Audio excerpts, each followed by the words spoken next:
तीर्थंकर प्रभु आदिनाथ मुनिनाथ, आदि व्याधि अगमग मिटे, तुम पद में मम मात। चरण शरण है आपके, तारण तरण जियाज। भव दधि तट तक ले चलो, करुणा कर जिन राज। बोलिए मंडी भामर कहती सरकारी 1008 बड़े बाबा आदिम तीर्थंकर आदिनाथ भगवान की। मूल नायक 1008 श्री चंदा प्रभु भगवान की। परम उपकारी संत शिरोमणि आचार्य गुरुवर विद्यासागर जी महामुनि राज की। परम पूज्य मुनि श्री दुर्लभ सागर जी महाराज की। पूज्य मुनि श्री 108 निरंजन सागर जी महाराज की। जो अध्यात्म में निरत होता है, योगी होता है, वह बड़े आनंद के साथ में आने वाली विपत्तियों को सहन करता है।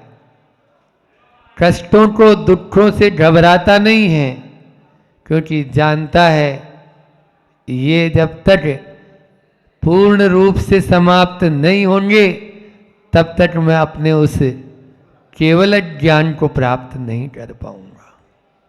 कल अपन ने जाना कि योगी तो स्वयं उन परिसरों और उपसर्गों को वो भी आनंद के साथ में ही उनको सहन तो कर लेता है, लेकिन दोनों की दृष्टि में रात दिन का अंतर है। एक योगी है, वो कर्मों के 6 कर्मों की निर्जरा के लिए उसको सहन कर रहा है, और दूसरा विटामिन एम के लिए सहन कर रहा है। उसकी दृष्टि में केवल मात्र अर्थ की ओर ही दृष्टि है, तो वो सारे संकट, सारे दुखों, अपने प्राणों को भी आहूत कर देता है। अपनी जीवन की जो कीमती सांसें हैं, वो पूरी की पूरी सांसें उसी में खपा देता है, उसी में लगा देता है। हर व्यक्ति का यही एक अनादि से चक्र चला आ रहा है, जिसके माध्यम से वह स्वयं अपने आप से दूर होता चला जाता है, दूर होता चला जाता है। 25 साल की उम्र होती है तब किसी के पास में 5 लाख रुपए थे। 25 साल की उम्र में 5 लाख रुपए थे, और 75 साल की उम्र में उनको 5 करोड़ कर दिया। 75 साल की उम्र में क्या कर दिया उनको? 5 करोड़ कर दिया। लेकिन जो 50 साल का जो पीरियड है, उस 50 साल के पीरियड में उसने जो वास्तव में पाना चाहिए था वो नहीं पाया। अर्थ की ओर तो उसने ध्यान दे लिया, आयुर्वृद्धि क्षयोत्कर्ष है। आयु की तो जो है प्रतिपल क्षीणता हो रही है, और वैभव विलासता या जो धन वैभव है, धन आदि है, शरीर आदि है, इसमें वृद्धि हो रही है, इसमें वृद्धि कर रहा है वो, और आगे से आगे उत्कृष्ट पाप की ओर वह चला जाता है। कल अपन ने देखा था, जाना था कि किस प्रकार से वह उन कर्मों को, योगी जो होता है, उनको जला डालता है, जला डालता है, खपा डालता है। वह तभी होता है जब एक के ऊपर हम दृष्टि रखेंगे, और वह एकमात्र अपना आत्म तत्व है।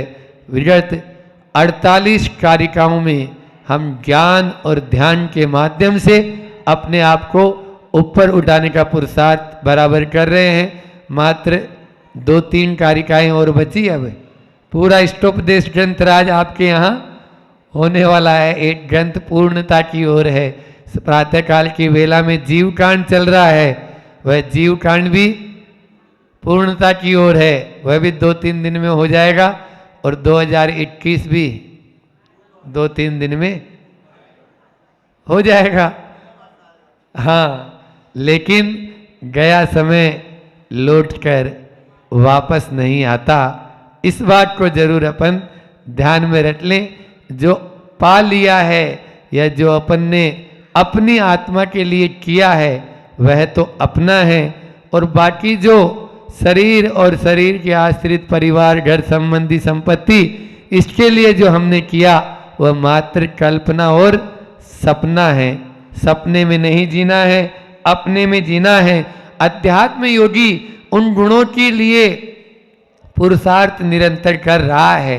तो एक जो गृहस्थ होता है वो सोचता है कि मैं भी भले धीरे धीरे ही सही, आज प्रतिदिन आप सुन रहे हैं तो प्रतिदिन अपने अंदर में परिवर्तन ला ही रहे हैं, थोड़ा थोड़ा ही सही है, एक दिन पूरा परिवर्तन भी आएगा, ऐसी भावना के साथ में वह सोचता रहता है। आज आचार्य पूज्यपाद स्वामी से वह पूछ रहा है, भगवान मैं क्या करूं जिससे इन पापों से दूर हो जाऊं, इन कष्टों से मैं भी दूर हो जाऊं। वे तो अपनी आत्मा में लीन हो चुके हैं, लेकिन मुझे भी तो धीरे धीरे उस ओर बढ़ना है। तो आचार्य पूज्यपाद स्वामी इस 49वीं कारिका में बताते हैं अपने ही शब्दों में, देखो। अविद्या विदुरम ज्योति परम ज्ञानमयम महत् तत्प्रष्टव्यम तदेष्टव्यम तद्द्रष्टव्यम मुमुक्षुभिः। वह मोक्षाभिलाषी, वह मुमुक्षु। आजकल एक और है, मुमुक्षु शब्द एक रूढ़ हो चुका है, एक मात्र एक सोसाइटी के लिए, एक पक्ष को मानने वाले के लिए वो मुमुक्षु हो गया, रूढ़ उन्हीं को मानते हैं। जबकि वास्तव में मुमुक्षु वह है मोक्तुम इच्छति इति मुमुक्षु, जो मोक्ष की अभिलाषा रखे वो कौन है? मुमुक्षु। और जो भोगों की अभिलाषा रखे वो क्या है? बुभुक्षु। हाँ, तो मुमुक्षु नहीं, जो विषयों से ऊपर उठना ही नहीं चाहता, केवल मात्र ज्ञान की रट तो लगा रहा है लेकिन उस पर आचरित नहीं होना चाहता। भले ही धीरे, हम कहाँ बोल रहे हैं आप हमारे साथ में तेज तेज दौड़ो, लेकिन सुपर फास्ट और राजधानी दुरंतो के टिकट या फ्लाइट का टिकट खरीदने की हैसियत या कुवत नहीं है, कोई बात नहीं, लेकिन पैसेंजर ट्रेन में तो बैठ सकते हैं, लोकल ट्रेन में तो चढ़ सकते हैं। तो जब उस ट्रेन का टिकट खरीदने की कुवत है तो क्यों ना हम छोटी सी, अरे उसमें भी छोड़ दो, चलो रेलगाड़ी की भी आपके पास कुवत नहीं है, बैलगाड़ी की तो है। मंडी भामोरा वालों, यहाँ खूब बैलगाड़ियाँ चलती है। उस दिन अपन ने विमान जी के उत्सव में भी बैलगाड़ी, तो वृषभ के ऊपर, तो इसलिए बैलगाड़ी की कुवत है। जो कुवत है जितनी है, एक एक कदम भी आगे बढ़ेंगे, निश्चित रूप से लक्ष्य की ओर हम पहुंच रहे हैं, आगे बढ़ रहे हैं।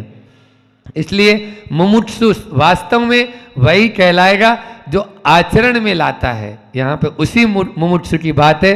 तो उसके लिए कह रहे हैं परम ज्ञान महत, मतलब परम ज्ञान। परम ज्ञान क्या है? जो सबसे उत्कृष्ट ज्ञान।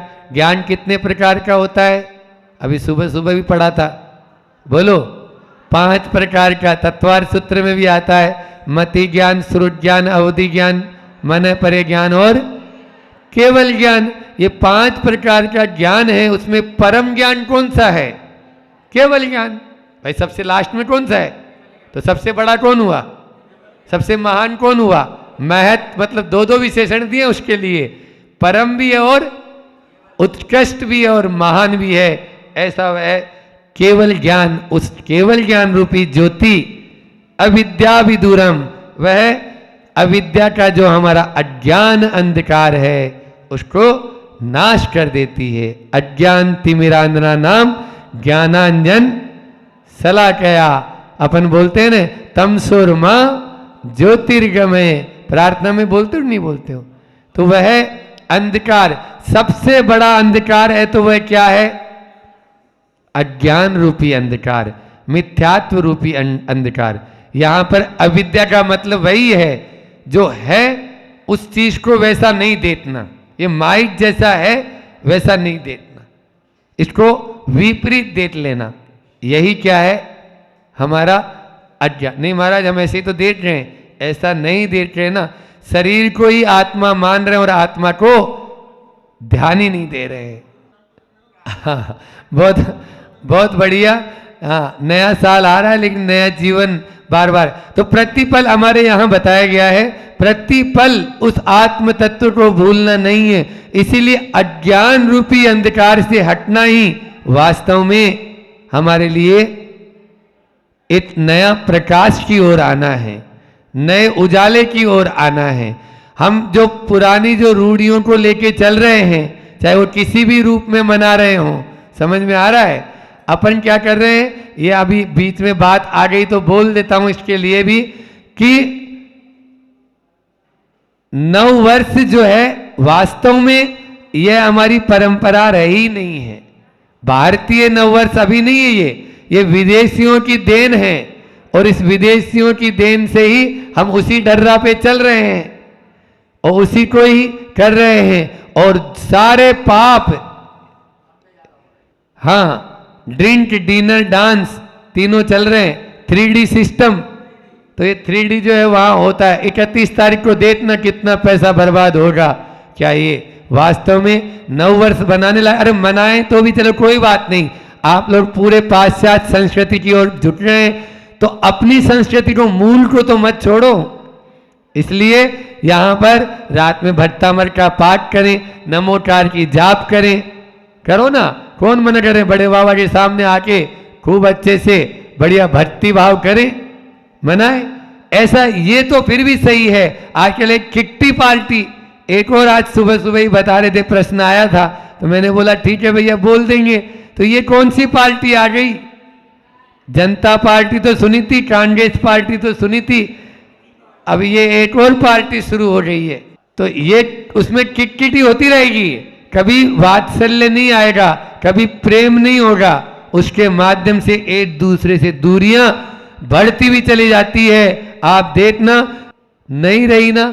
इसलिए कोई भी ऐसा कार्य आप लोग न करें जिसके माध्यम से हमारे ऊपर कलंक लगता है।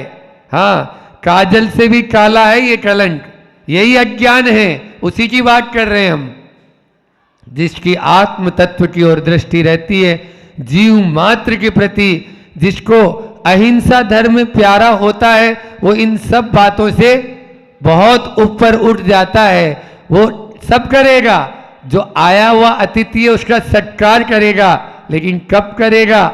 जब करेगा जब दिन होगा, रात में नहीं। हमारे यहां उगते हुए सूरज को प्रणाम है, ढलते हुए सूरज को नहीं। ध्यान रखना, सूरज जब जब पश्चिम में गया है डूबा है, आप भी पश्चिम में जाओगे डूब जाओगे। सूरज जो है पूरब में उठता है और पश्चिम में जाता है तो डूब जाता है। पश्चिम की संस्कृति को यदि अपनाने चले हो तो कुछ भी नहीं हो सकता। भारतीय नववर्ष में हमें याद है जब हम विद्यालय और महाविद्यालय और विश्वविद्यालय में अध्ययन किए, उस समय ये सब नहीं होता था। उस समय होता था गुड़ और पतासा, और वो भी चैत्र शुक्ल एकम के दिन स्वयं प्राध्यापक होते थे, जो प्राचार्य महोदय होते थे, वो देते थे अपने हाथ से। ये कोई भी शुभ काम होता था तो गुड़ बांटा जाता था। अब ये शक्कर फटकर कहाँ से आ गई है? ये टक्कर लग गई इसको। हाँ, गुड़ अच्छा है, गुणकारी है, नाम ही उसका गुड़ है। हाँ, और शक्कर खाने वाले तो वो हिंसात्मक तरीके से बनती है और उसमें सब कुछ अपना बंटा चला जाता है। अपने विषय पर आते हैं कि किस तरह से हम अज्ञान रूपी अंधकार को हटाना है। वह तभी हटेगा जहां जहां अंधकार है वहां वहां उजाला नहीं, और जहां जहां उजाला है वहां अंधकार नहीं। सूरज के रहते कभी अंधकार हो सकता है? नहीं रह सकता ने। तो विद्यासागर रूपी एक सूरज पूरे विश्व में जब है तो फिर अंधकार क्यों है? बोलो, आचार्य विद्यासागर जी रूपी सूरज है या नहीं है अपने सामने? तो उस सूरज को देख के अपन आगे बढ़ते चले जाएं। वो जो चाहते हैं बस वह करते चले जाएं, वो जो बोलते हैं बस वही बात। अभी यहां पर भी तत्प्रष्टव्यम, उसी को पूछो, तद इष्टव्यम, उसी को चाहो, उसको ही मतलब इच्छा करो, और तद द्रष्टव्यम, उसी को देखो। तीन शक्ति आपके पास में है। कौन कौन सी शक्ति? जो संसार में रुलाती रहती है आपको, और संसार से पार भी वही लगाएगी। वो है मन, वो है वचन, और वो है काय। 13वें गुण स्थान तक सयोग केवली है, योग सहित है। मन वचन और काय योग की ये शक्ति मिली है, तो किसके लिए मिली है? आचार्य पूज्यपाद इस कारिका के माध्यम से कह रहे हैं कि आप उसी को पूछो। तत्प्रष्टव्यम, पूछना मतलब वचन से होता है। फिर तद इष्टव्यम, इच्छा करो, इच्छा मन से होती है। द्रष्टव्यम, उसी को देखो, है ना। तद इष्टव्यम, यहां पर एक काय से चेष्टा करो, चेष्टा होता है शब्द, तो वह काय से चेष्टा करो। और तद द्रष्टव्यम, उसी को देखो, मन में उसी का विचार करो, उसी को सोचो। ये तीनों मन वचन और काय, जब इनके माध्यम से अपन उसको पता लगाएंगे, काय का? केवल ज्ञान रूपी ज्योति का। वह ज्योति कैसे आती? देखो, जो शिक्षक बनना चाहता है या जो शिक्षा प्राप्त करना चाहता है, वह किसके पास जाता है? जो शिक्षक होता है उसके पास जाता है। जो डॉक्टर बनना चाहता है तो डॉक्टर के पास जाएगा, इंजीनियर बनने वाला इंजीनियर के पास जाएगा, है ना। और जो फैकल्टीज है तो वो उनके पास में, राजनेता बनने वाला राजनीति जो कर रहा है उसके पास जाएगा।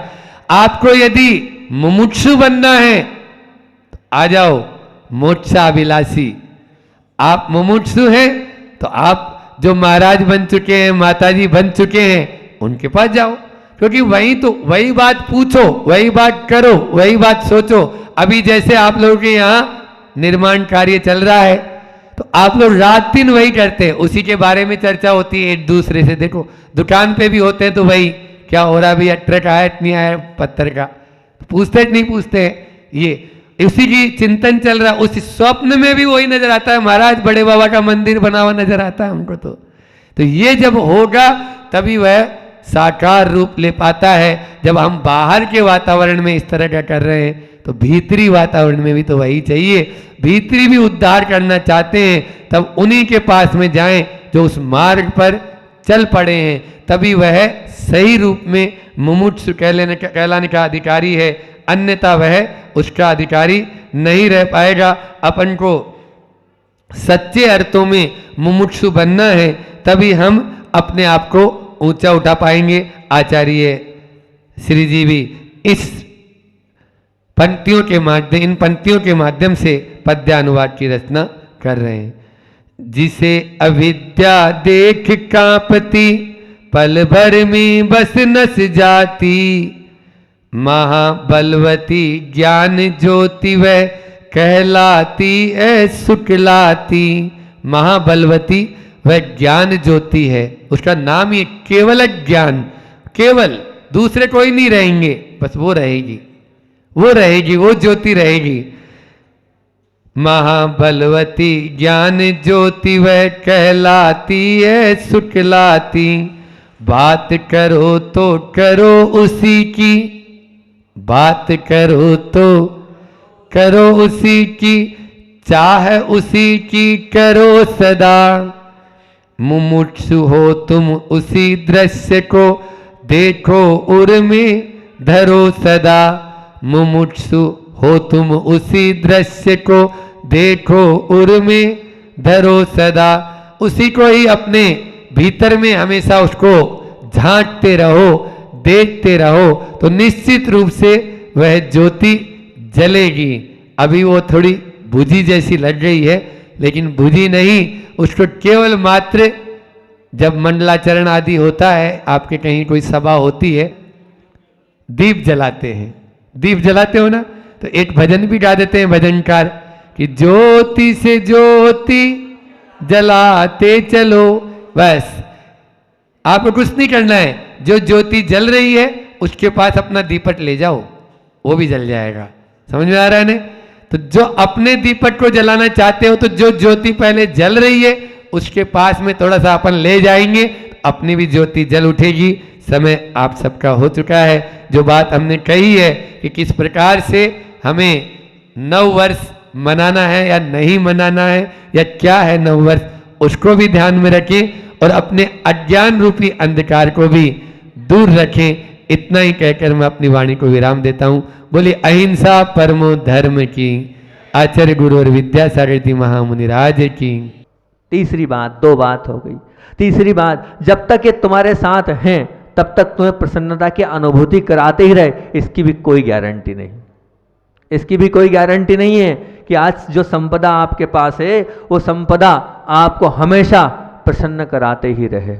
नहीं, वो संपदा आपको दुख में भी डाल सकती, वो संपदा कष्ट में भी डाल सकती, वो संपदा आपको अनेक प्रकार के रोगों से भी प्रताड़ित कर सकती है। वही संपदा अर्थात तीन हैं ये कलंक। इन तीन कलंकों पर आप बैठे हैं, जो भी संपत्ति के पीछे भाग रहे हैं। सबसे पहला ध्यान रखना, वो मृत्यु के बाद भी आपके साथ जाएगी नहीं, वह मृत्यु तक भी तुम्हारे साथ रहे ये भी निश्चित नहीं। और तीसरा है और उसके कारण आप प्रसन्नता की अनुभूति करो, ये भी जरूरी नहीं है। बहुत सारे धनी लोग हैं जो प्रसन्न नहीं हैं, जो बहुत सारे लोग हैं जो अपने आप से उस संपदा के कारण ही दुखी हैं, प्रताड़ित हैं, परेशान हैं। इन तीनों चीज़ों को ध्यान रखना। और मैं तो कहता हूँ अकेले में आप चिंतन करना, बैठकर एकांत में बैठकर चिंतन करना। क्या करोगे? सामग्रियों के ढेर पर बढ़ाते जा रहे हो, बढ़ाते जा रहे हो, बढ़ाते रहकर आखिर होगा क्या उन सामग्रियों का? करोगे क्या उस संपदा का? कभी विचार करना, उन संपदा का करोगे क्या? क्या वो जो संपदा है बढ़ भी गई तो उससे सिर्फ एक ही होगा, अभिमान की पुष्टि होगी। वो जो विपुल संपदा है उपार्जित करने में मानव जीवन का वो अमूल्य समय तो बर्बाद हो रहा है, और साथ साथ में क्या होगा? अभिमान, उसके अलावा कुछ नहीं हो रहा। अभिमान की पुष्टि ही होगी। पहले भी कही थी, आज फिर दोबारा उस बात को कह रहा हूँ मैं। मान लीजिए जो गुलाब जामुन खाते खाते कहीं तो आप कहते होंगे ना, अब रुक जाते हो, रुकते हो ना, 10, 12, 15, 20, 25 कितने खाओगे गुलाब जामुन? रुकते हो ना। मान लीजिए दूध आप पी रहे हो, दूध में मीठा डालते हो, 1 चम्मच, 2 चम्मच, 4 चम्मच, 10 चम्मच, कितना? कहीं ना कहीं तो आप कहते हो बस रुक जाओ, इससे ज़्यादा मीठा नहीं चल पाएगा।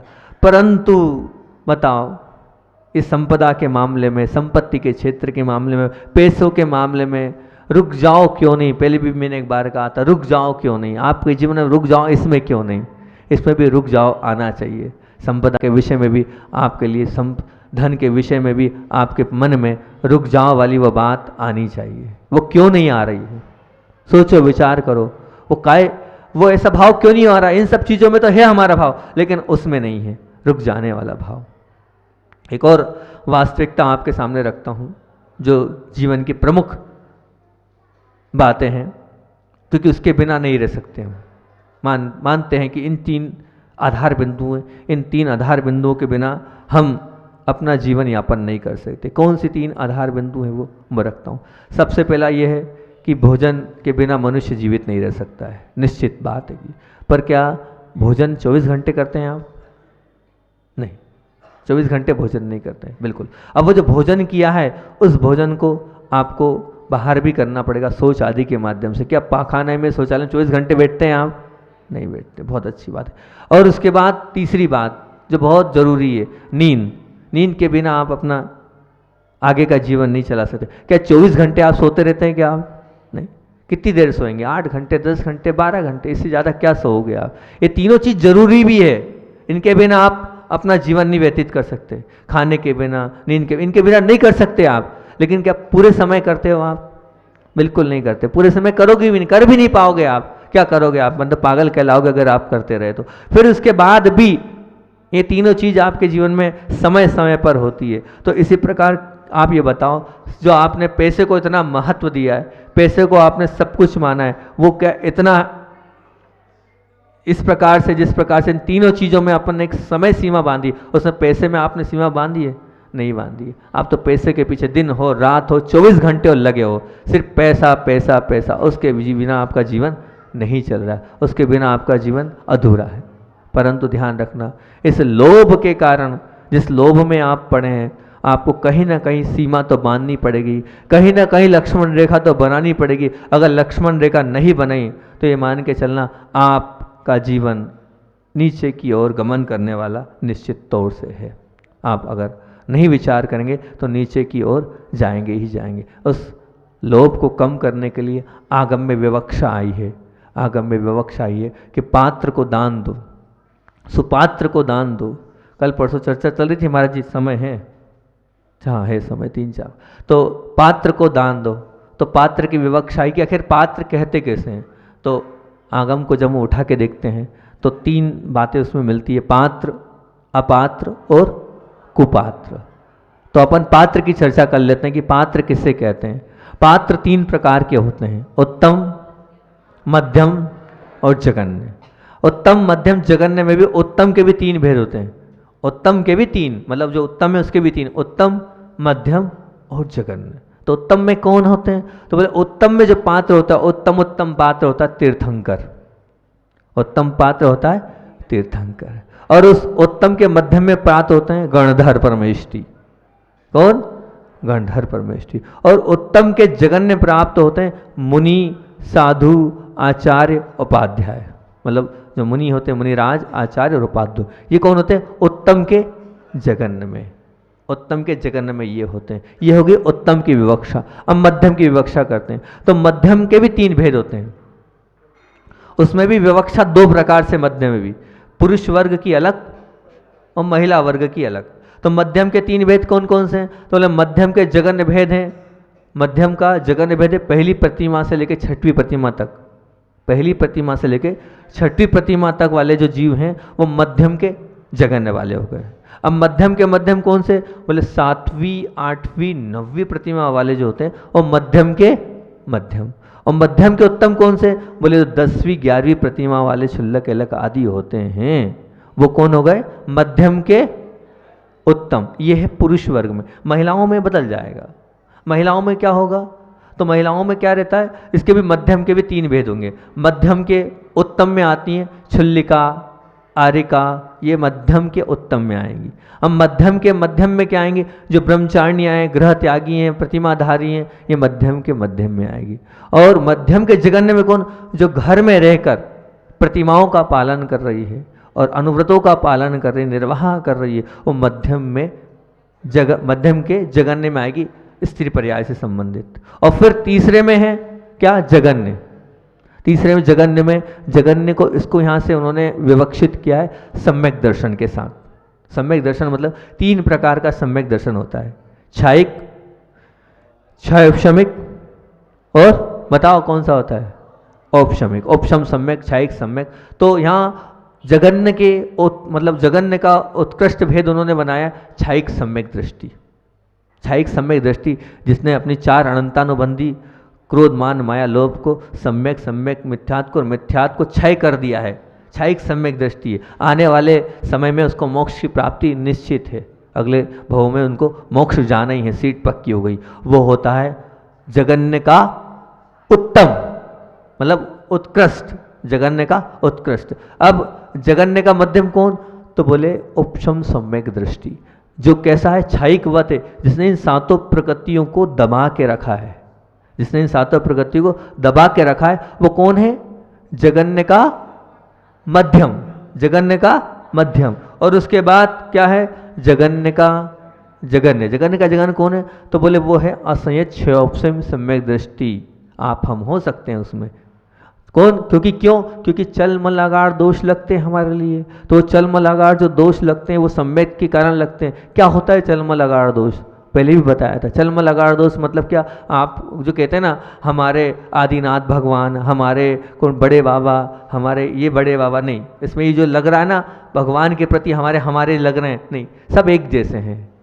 जो आप हमारा कर रहे हैं वो चलमल आगार दोष है, वो सम्यक के कारण है। तो तीसरा है चलमल आगार दोष वाला क्षयोपम सम्यक दर्शन। इस तरह जघन्य के 3 भेद हो गए। छायिक सम्यक दृष्टि जघन्य का उत्कृष्ट है ना, और मध्यम में कौन आएगा? उपशम सम्यक दृष्टि। और जघन्य में कौन आएगा? क्षयोपम सम्यक दृष्टि। वो जघन्य के जघन्य भेद में आएगा। तो इस प्रकार से भेद है, आज भेद की चर्चा निकल गई तो पूरे भेद आपको हमने बता दिए। रहे बात अपात्र और कुपात्र के, वो आप देख लेना प्रवचन में, हमारा प्रवचन में कहाँ सुना है पात्र की, उस दिन बात चली थी तो हमने कहा ठीक है हम पात्र बता देंगे। इन पात्रों की आपके सामने हमने पूरी विवक्षा कर दी है। समय अपना हो रहा है, आचार्य श्री की बात को भी अपने को बोलना है, यहीं तक रखते हैं। पहले अपन थोड़ा सा आज का एक बार फिर रिपीटिशन कर लेते हैं, अपन ने क्या बात आज विशेष तौर से ली हैगी। तो सबसे पहले तो विशेष तौर से हमने आपको यही बताया है कि अपने जीवन में पैसों की ऐसी प्रधानता मत देना जिससे अपने जीवन में पैसे ही सब कुछ हो जाए उसकी, और ना ही ऐसे पैसे वालों की दोस्ती करना, अन्यथा क्या होगा उससे अगर हमने दोस्ती करी तो सज्जन मानो जो सज्जन व्यक्ति है वो भी दुर्जन बनने में उसको देर नहीं लगी। और 3 कलंक, 3 दाग, 3 धब्बों पर ध्यान रखना। ये धन मृत्यु के बाद आपके साथ जाने वाला नहीं है, मृत्यु तक भी तुम्हारे साथ रहे इसकी भी कोई जिम्मेदारी नहीं है, और जब तक तुम्हारे साथ है तब तक वो प्रसन्नता दिलाए इसकी भी कोई गारंटी नहीं है। और फिर अंतिम बात बोली थी, कहीं ना कहीं इस संपदा के लिए क्या करो, मन से कहो रुक जाओ, अन्यथा उसी में रहोगे तो नीचे की यात्रा करोगे। तो ये है द्रव्य संग्रह की गाथा जो आचार्य श्री की बहुत पसंदीदा गाथा है। माँ मुझे महाराज जय हो गई थी, अच्छा ठीक है, और आगे वाली कर लेते हैं, ठीक कोई जिक्र। जेन तज विभुजेन जेन चित्त निझरी जेन अत्ताव सुजे ज तम नान जिन सासणे, ये मूलाचार की गाथा है। इस गाथा में क्या कह रहे हैं, जेन तत्व भुजेन मतलब जिससे तत्व का बोध होता है, ठीक है, जिससे मन का निरोध होता है और जिससे आत्मा शुद्ध होती, जिन शासन में वही ज्ञान कहा है। ज्ञान किसे कहते हैं? प्रश्न ये कि सच्चा ज्ञान क्या है। हम खूब पढ़ रहे हैं, खूब पढ़ने जा रहे हैं, पढ़ने की इच्छा भी है, लेकिन सच्चा ज्ञान क्या है? जिससे तत्व का बोध होता है वह सच्चा ज्ञान है, जिससे मन का निरोध होता है वह सच्चा ज्ञान है, और जिससे आत्मा शुद्ध होती है वह सच्चा ज्ञान है। इसके अलावा कोई भी सच्चा ज्ञान नहीं है। आत्म के अहित विषय कषाय, लोभ पर अपना व्याख्यान चल रहा है। और कल हमने कुछ अलग से आपको एक वन बनाया था, और वन का राजा कौन बनाया था?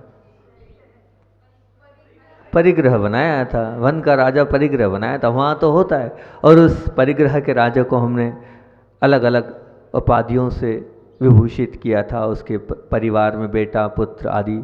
तो उसको अपन पहले एक बार ले लें, मूल ले लें कि वो परिग्रह के साथ कौन जुड़ा है। तो देश का वो उत्पादक है परिग्रह, धर्म का वो नाशक है परिग्रह, माया का वो जाल है परिग्रह, समता का काल है परिग्रह, चिंता का घर है परिग्रह, अहंकार का पोषक है परिग्रह, गरीबों का शोषक है परिग्रह, अहंकार का पोषक है परिग्रह, और अनर्थ का मूल है परिग्रह, धर्म का शूल है परिग्रह, और अंतर का ज्वर है परिग्रह। इस प्रकार इतनी सारी बातों के साथ अपन ने परिग्रह पर चर्चा करी थी। और फिर उसके बाद हमने कहा था कि अपने जीवन में एक सलाह दी थी आपको, अपने जीवन में पैसों की ऐसी इतनी प्रधानता मत देना जिससे अपने जीवन में पैसों को ही आप सब कुछ मान लो, और जो मानता है उसकी दोस्ती भी मत करना, उससे दूर हो जाना। क्योंकि सज्जन मानो पैसे के क्षेत्र में यदि सावधानी नहीं रखता है तो वो जो सज्जन है वो लोभ उसे